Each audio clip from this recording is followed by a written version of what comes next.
আজ মুখার্জি পরিবারে তাদের ছোট বউ শিল্পার প্রথম দিন। অনেক আত্মীয় পরিজন তাকে দেখার জন্য এসেছে, কারণ বিয়ের দিনে তাদেরকে শিল্পার বাপের বাড়িতে ডাকা হয়নি। শিল্পা তৈরি হয়ে তার রুমে বসেছিল। অপরদিকে শিল্পার শাশুড়ি বিমলা দেবী হল রুমে বসে বাকি আত্মীয় স্বজনদেরকে বলে, আরে না না বৌদি, সেরকম কোনো ব্যাপার নয়।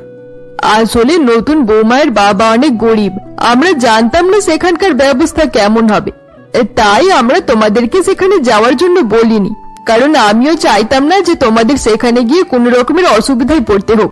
আরে বড় বউ, তুমি বসে আছো কেন, কিছু বলো। হ্যাঁ আন্টি, মা একদম ঠিক কথাই বলছে। তাছাড়া আমরা আপনাদেরকে এখানে বাড়িতে আসার জন্য নেমন্তন্ন দিলে বেশি ভালো লাগবে, তাই তো আমরা আপনাদের সকলকে এখানেই ডেকে নিলাম। আচ্ছা ঠিক আছে, তোমরা যা করেছো ভালো করেছো।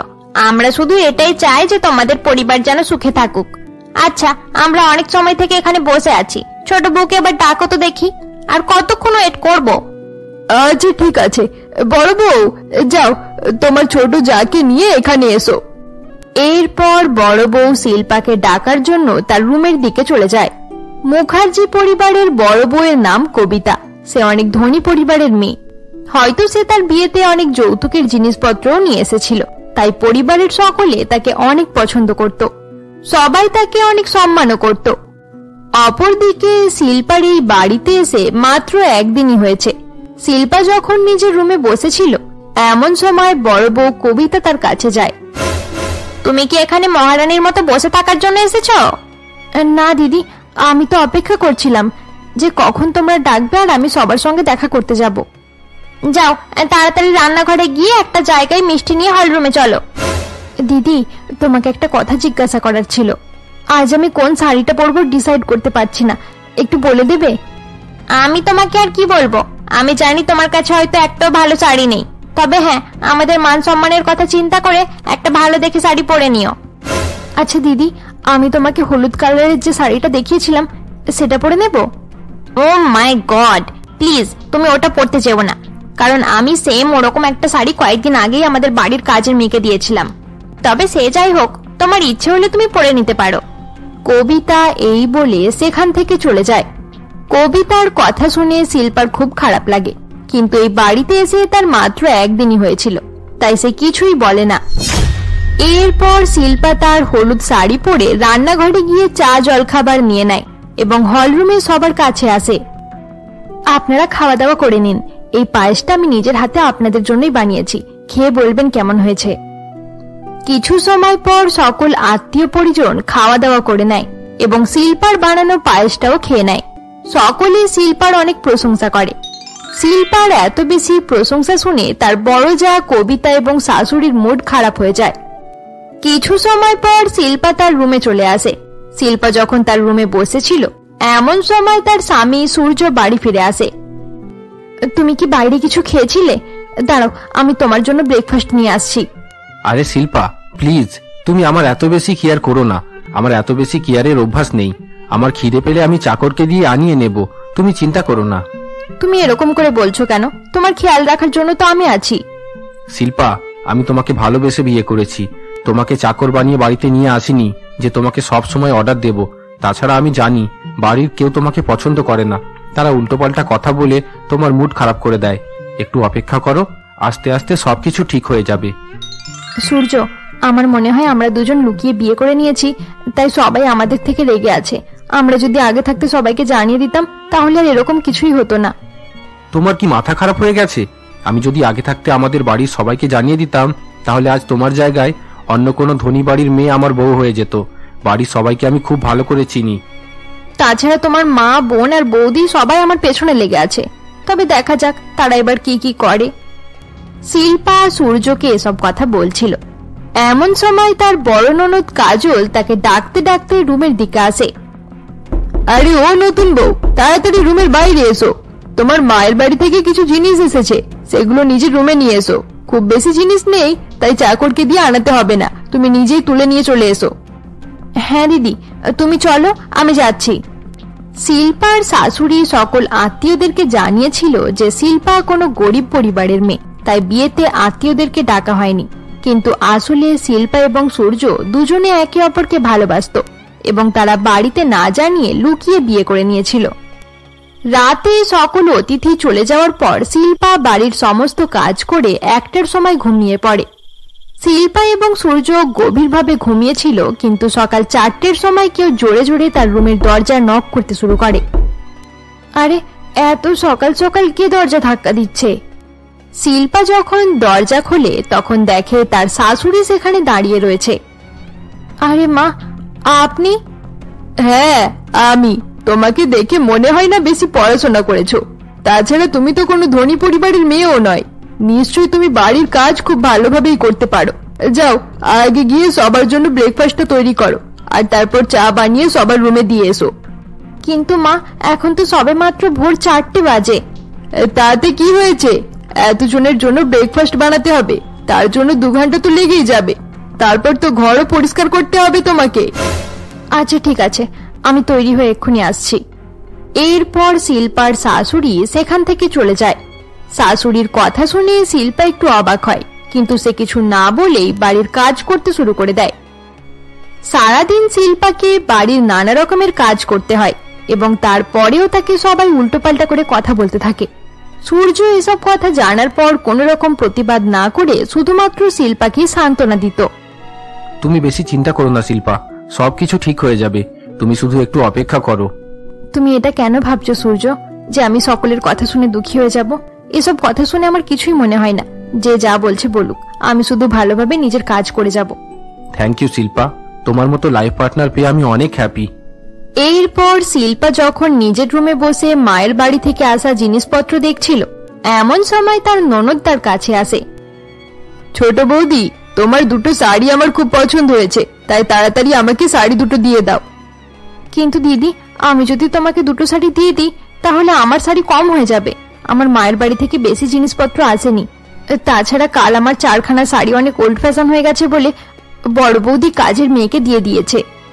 ওসব কথা আমি শুনতে চাই না। তুমি বলছো আমাকে শাড়ি দিলে তোমার শাড়ি কম পড়ে যাবে? যখন কবিতা বৌদি বিয়ে করে আমাদের বাড়িতে এসেছিল তখন আমি তার থেকে 10খানা শাড়ি নিয়েছিলাম, তারপরেও সে আমাকে কিছুই বলেনি। কিন্তু তুমি 2টো শাড়ির বেলাতে এরকম করে বলছো। কোনো ব্যাপার নয়, তোমার বেকার শাড়ি তুমি নিজেই পরো। এরকম কোনো ব্যাপার নেই দিদি, তুমি শুধু শুধুই রেগে যাচ্ছ। এরপর কাজল রাগ করে সেখান থেকে চলে যায়, কিন্তু শিল্পা তার কথাই কিছুই মনে করে না। শিল্পাকে সারাদিন সবাই উল্টোপাল্টা করে কথা বলার পরেও সে হাসি মুখে মেনে নিত। সে কারোর সঙ্গে কোন রকমের তর্ক বিতর্কও করত না এবং কাউকে খুশি করার চেষ্টাও করত না। এরপর সেদিন রাতের বেলা শিল্পা বাড়ির সমস্ত কাজ শেষ করার পর হলরুমে গিয়ে বসে পড়ে। বুঝতে পারছি না, এই বাড়িতে প্রথম থেকেই এত কাজ থাকে নাকি আমাকে দেখিয়ে এরা কাজ বাড়িয়ে দিয়েছে। ঠিক আছে, যাই হোক, 5 দিন হয়ে গেল আমি নিজের ফোন অন করিনি। এবার একটু ফোনটা চালু করে দেখি তো। এরপর শিল্পা তার মোবাইল চালু করে। ফোন চালু করতে শিল্পার ফোনে অনেকগুলো মেসেজ আসতে শুরু করে দেয়। ও মাই গড, 200টা মেসেজ! শিল্পা এটা বলতে পেছনে দাঁড়িয়ে থাকা তার ননদ শুনে ফেলে। 200টা মেসেজ? তার মানে এই শিল্পার সঙ্গে অন্য কোনো ছেলের লাইন চলছে, না হলে এতগুলো মেসেজ কি করবে? এরপর কাজল খবরটি তার মাকে জানানোর জন্য মায়ের রুমে চলে যায়। কাজল সেখানে গিয়ে দেখে তার বড় বৌদি কবিতাও তার মায়ের সঙ্গে বসে রয়েছে। মা, আমি নিশ্চিত যে ওই শিল্পার সঙ্গে অন্য কারোর লাইন চলছে, না হলে এতগুলো মেসেজ কে করবে? এসব তুই কি বলছিস কাজল? সূর্য শিল্পার সঙ্গে ভালোবাসা করে বিয়ে করেছে, তাহলে শিল্পার অন্য কারোর সঙ্গে কিভাবে সম্পর্ক থাকতে পারে? সেটাই তো আমি ভাবছি মা। সেটা যদি সত্যি না হয় তাহলে তার মোবাইল খোলার সঙ্গে সঙ্গে তার কাছে 200টা মেসেজ কিভাবে এলো? এটা তুমি একটু ভেবে দেখো। হ্যাঁ হ্যাঁ, আমারও এটাই মনে হচ্ছে মা। নিশ্চয়ই অন্য কারোর সঙ্গে তার অ্যাফেয়ার চলছে। সে আমাদের সহজ সরল সূর্যকে ফাঁসিয়ে বড়লোক দেখতে পেয়ে বিয়ে করে নিয়েছে। হয়তো তোমরা ঠিক কথাই বলছো। চলো এবার আমরা সরাসরি সূর্যের সঙ্গে এই বিষয়ে কথা বলবো। এরপর বিমলা তার বড় বৌমা এবং মেয়েকে নিয়ে সূর্যের কাছে যায় এবং তাকে সমস্ত কথা জানায়। কি মা, তুমি এসব উল্টোপাল্টা কথা বলছো কেন? শিল্পা এই বাড়িতে এসে 3 দিন পূরণ হয়নি, তোমরা তার ব্যাপারে উল্টোপাল্টা কথা বলা শুরু করে দিয়েছো। সূর্য, আমি নিজের চোখে দেখেছি তার ফোন অন করার সঙ্গে সঙ্গেই 200টা মেসেজ চলে এসেছে। তোর যদি সন্দেহ থাকে তাহলে তুই তার ফোন চেক করে নিতে পারিস। হ্যাঁ, চেক করব, অবশ্যই চেক করব, তোমাদের সবার সামনে চেক করব। শিল্পা, শিল্পা। সূর্য এই বলে শিল্পাকে জোরে জোরে ডাকতে শুরু করে দেয়। কিছু সময় পর শিল্পা সেখানে আসে। কি হয়েছে সূর্য, তুমি আমাকে ডাকছো? হ্যাঁ, ডাকছি। তোমার ফোনটা একবার আমাকে দাও। আমার ফোন? তুমি আমার ফোন নিয়ে কি করবে? হ্যাঁ, তাড়াতাড়ি দাও প্লিজ। এরপর শিল্পা আর দেরি না করে নিজের মোবাইল সূর্যের হাতে তুলে দেয়। কাজল দিদি, কোথায় 200টা মেসেজ? এগুলো তো সব পুরানো মেসেজ। আজকের মাত্র 7 থেকে 8টা মেসেজ দেখাচ্ছে। আমি নিজেই তো এই শিল্পাকে ফিসফিস করে বলতে শুনেছিলাম যে 200টা মেসেজ এসেছে। এবার মনে হচ্ছে সে মেসেজগুলো ডিলিট করে দিয়েছে। দিদি, তুমি এসব কি বলছো? আমি এরকম কেন করব? তাছাড়া 200টা মেসেজ? এক মাসেও আমার মোবাইলে এতগুলো মেসেজ আসে না, তাহলে মোবাইল অন করার সঙ্গে সঙ্গে এতগুলো মেসেজ কিভাবে আসবে? আমি মিথ্যে কথা বলছি না, দেখবে একদিন তোমরা অবশ্যই সত্যি কথাটা জানতে পারবে। কাজল এই বলে তার মা এবং বৌদিকে সঙ্গে নিয়ে সেখান থেকে চলে যায়। অপরদিকে শিল্পা মুচকি হাসতে থাকে। চলুন এবার গল্পে এগিয়ে যাওয়া যাক। ইনি হলেন সূর্যের বাবা প্রদীপ এবং তার দাদা রজত। বাবা এবং দাদা মিলিয়ে তাদের ফ্যামিলির বিজনেস সামলায়। সূর্য একটি এমএনসি কোম্পানিতে চাকরি করে। ফ্যামিলি বিজনেসের প্রতি তার কোনো আগ্রহ নেই। বাবা রজত, আমাদের যে প্রোডাক্ট আসার কথা ছিল সেগুলো কবে আসবে? ওসব আমি দেখে নেব বাবা, তুমি ওসব নিয়ে চিন্তা করো না।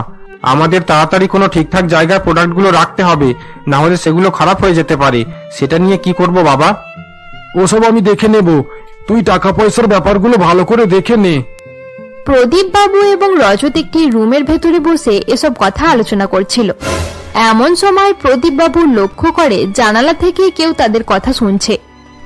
বাবা রজত, কেউ কি জানালা থেকে আমাদের কথা শুনছে? আমি সেখানে তাকানোর সঙ্গে সঙ্গে কে যেন পালিয়ে গেল, তুই একটু গিয়ে দেখ। ঠিক আছে বাবা, আমি গিয়ে দেখছি। রজত এই বলে রুম থেকে বাইরে আসে, কিন্তু বাইরে যেতেই রজত দেখে তার বউ কবিতা চা নিয়ে দাঁড়িয়ে রয়েছে। কবিতা, তুমি এখানে কি করছো? আরে তুমি এরকম করে বলছো কেন? আমি তো এইমাত্র চা দেওয়ার জন্যই এলাম। তুমি এইমাত্র এলে? তাহলে তোমার আগে এখানে কে ছিল? কে ছিল মানে? আমি তো কাউকে দেখতে পাইনি। কি বললে? তুমি কোনো আওয়াজ পাওনি? রজত আর বাবা কোনো রকম আওয়াজ শুনতে পেয়েছিল। এই সময় যদি আমি শিল্পার নাম বলে দিই তাহলে খুব ভালোই হবে, তাকে অনেক বেশি রাগ খেতে হবে। আচ্ছা ঠিক আছে, তুমি চা রেখে দাও, আমরা পরে খেয়ে নেব। এখন বাবার সঙ্গে একটা ইম্পর্টেন্ট ব্যাপারে আলোচনা হচ্ছে। রজত এই বলে রুমের দিকে যাচ্ছিল। এমন সময় কবিতা পেছন থেকে তাকে ডাক দেয়। 1 মিনিট দাঁড়াও রজত, আমার মনে হচ্ছে সূর্যের বউ শিল্পা লুকিয়ে লুকিয়ে তোমাদের কথা শুনছিল। একমাত্র সেই এখানে থাকতে পারে। হয়তো আমি এখানে আসছি জানতে পেরেছে, তাই তাড়াতাড়ি পালিয়ে গেছে। কি বললে? শিল্পা এখান পর্যন্ত পৌঁছে গেল? সূর্যের দাদা রজত অনেক রাগী প্রকৃতির মানুষ ছিল। কবিতার মুখ থেকে এটা শোনার সঙ্গে সঙ্গে সে শিল্পার উপর রাগারাগি করার জন্য তাকে খুঁজতে শুরু করে। এরপর রজত তার বাবা মা এবং বউয়ের সঙ্গে রান্নাঘরে শিল্পার কাছে যায়। শিল্পা, তুমি সূর্যের বউ, তাই তুমি শুধু বাড়ির কাজ করবে এবং নিজের রুমের ভিতর থাকবে। সারা বাড়ির ভিতর ঘোরাঘুরি করে লুকিয়ে লুকিয়ে সকলের কথা শোনার চেষ্টা করবে না। পরের বার যেন এরকম কিছু না হয়, না হলে খুব খারাপ হয়ে যাবে। আমি কি করেছি? আমি কখন লুকিয়ে লুকিয়ে কারোর কথা শুনলাম? শোনো ছোট বউ, বড় বউয়ের কাছ থেকে আমরা সবকিছু জানতে পেরে গেছি। বড় বউ বলে দিয়েছে তুমি আমাদের মিটিং রুমের বাইরে দাঁড়িয়ে লুকিয়ে লুকিয়ে আমাদের কথা শুনছিলে। আমি তো এখানে রাতের জন্য রান্না করছি, আর আমি এখন পর্যন্ত জানি না যে বাড়ির ভেতরে মিটিং রুমটাও কোথায়। আপনারা আমাকে এরকম করে বলছেন কেন? কবিতা, শিল্পা এসব কি বলছে? তাহলে কি আমি মিথ্যা কথা বলছি? আমার মনে হয় শিল্পা নিশ্চয়ই আমাদের বাড়ি থেকে কিছু চুরি করার প্ল্যান করছে, তাই তো সে এখানে সেখানে ঘুরে বেড়ায়। কবিতা যখন শিল্পাকে এসব কথা বলছিল, এমন সময় সূর্য সেখানে চলে আসে। মুখ সামলে কথা বলো বৌদি। শিল্পা তোমাদের কারোর মুখের উপর কিছু বলে না, তার মানে এটা নয় যে তোমরা সব সময় তাকে বিরক্ত করতে থাকবে। আমি শিল্পাকে 2 বছর থেকে চিনি। সে কেমন মেয়ে আমি সেটা ভালো করে জানি। কারোর কাছ থেকে আলাদা করে জানতে চাই না। যখন সময় হবে তখন সবাই জানতে পেরে যাবে যে এই বাড়িতে কে ভালো আর কে সব সময় নাটক করে।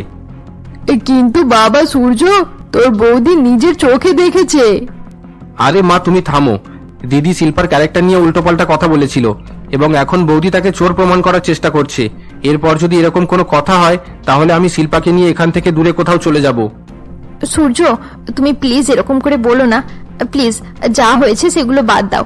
আমি এখানে অ্যাডজাস্ট করে নেব। আমার কোনো রকম সমস্যা নেই, হয়তো কোনো রকম ভুল বোঝাবুঝি হয়ে গেছে। সূর্যের মুখে এসব কথা শোনার পর তার বাবা মা, দাদা এবং বৌদি সেখান থেকে চলে যায়। এবারের মতো সূর্য সবাইকে চুপ করিয়ে দিয়েছিল। সকলের চলে যাওয়ার পর সূর্য বলে, আই এম সরি শিল্পা, আমি জানি এই বাড়িতে তোমার সঙ্গে অনেক খারাপ ব্যবহার করা হচ্ছে। আরে এতে সরি বলার কি আছে? তারা যা বলছে তাদেরকে বলতে দাও, আমার কোনো প্রবলেম হচ্ছে না। তুমি আমাকে একটা কথা বলবে শিল্পা? হ্যাঁ, বলো না কি কথা। তোমার জায়গায় অন্য কোনো সাধারণ মেয়ে হলে এতক্ষণ পর্যন্ত কান্নাকাটি করে মায়ের বাড়ি যাওয়ার জন্য তৈরি হয়ে যেত, কিন্তু তুমি এত কিছু শোনার পরেও দুঃখ পাও না কেন? কারোর কথাই তো আমার কোনো রকম দুঃখ হয় না সূর্য।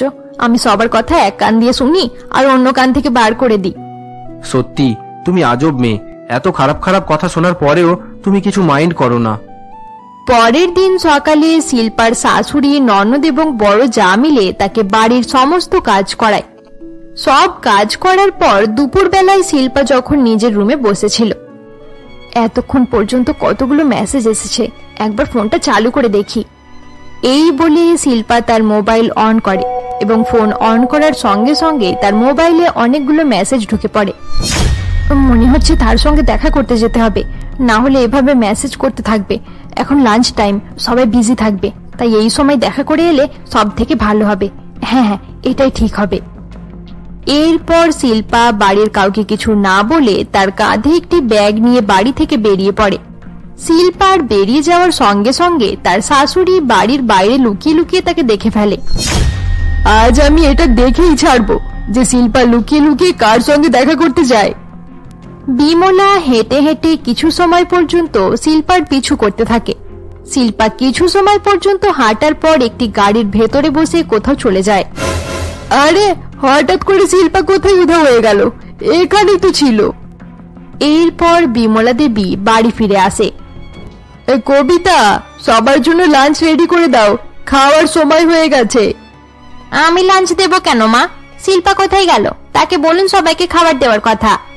জানি না সে কোথায় গেল, সে কাঁধে একটা ব্যাগ নিয়ে কাউকে কিছু না বলে কোথাও একটা চলে গেছে। আমার তো মনে হয় নিশ্চয়ই সে আমাদের বাড়ি থেকে কোনো রকম জিনিস চুরি করে বাইরে কোথাও বিক্রি করতে গেছে। সে গরিব ঘরের মেয়ে, তাই টাকা পয়সার জন্য সে সবকিছুই করতে পারে। আমার তো মনে হয় সে নিজের প্রেমিকের সঙ্গে দেখা করতে গেছে। তার মতো মেয়ের থেকে অন্য কিছু আশাও করা যায় না। আজ সূর্য বাড়ি ফিরুক, তারপর এই ঘটনার একটা মীমাংসা করতেই হবে। এরপর সেদিন রাতের বেলা সূর্য অফিস থেকে বাড়ি ফিরলে তার মা হলরুমে সবাইকে উপস্থিত করিয়ে সূর্যকে বলে, বাবা সূর্য, শিল্পা নিশ্চয়ই তোকে মিথ্যা কথা বলছে। শিল্পাকে জিজ্ঞাসা কর যে আজ দুপুরবেলা সে কাউকে কিছু না বলে কার সঙ্গে দেখা করতে গিয়েছিল। সূর্য, আমি নিজের কয়েকটা ইম্পর্টেন্ট জিনিস নেওয়ার জন্য গিয়েছিলাম, এটাতে কাকে কি বলে যেতাম। তাহলে তোমার হাতে যে ব্যাগটা ছিল সেটাতে কি ছিল? আমাদের বাড়ি থেকে কি চুরি করে নিয়ে গেছিলে সেটা আগে বলো। ওই ব্যাগটা, আসলে ওই ব্যাগটা তো আমি। হ্যাঁ হ্যাঁ, এবার বলো না কি ছিল ওই ব্যাগটাতে। এবার তোমার মুখে কথা ফুটছে না কেন? কোন ব্যাগ মা? তুমি কি ওই লাল কালারের ব্যাগটার কথা বলছো? হ্যাঁ, সেটা লাল রঙের একটা ব্যাগ ছিল। আরে মা, ওই ব্যাগটাতে শিল্পা আমার জন্য লাঞ্চ নিয়ে গিয়েছিল। এটা তুই কি বলছিস? হ্যাঁ মা, আজ সূর্য বাড়ির খাবার খেতে চাইছিল, তাই আমি লাঞ্চ রেডি করার পর ভাবলাম সূর্যকে অফিসে দিয়ে আসি, আর আসার সময় নিজের জন্য কয়েকটা জিনিস নিয়ে আসবো। অনেক হয়েছে মা, আমি শিল্পার ব্যাপারে আর কোনো উল্টোপাল্টা কথা শুনতে চাই না, তাই আজই আমরা এই বাড়ি ছেড়ে চলে যাব। চলো শিল্পা, যাও শিল্পা, তুমি নিজের জামা কাপড় গুছিয়ে নাও, আমরা আর এই বাড়িতে থাকবো না। বাবা সূর্য, 1 মিনিট দাঁড়া, আমার কথাটা শোন। সূর্য রাগ করে তার রুমে চলে যায়।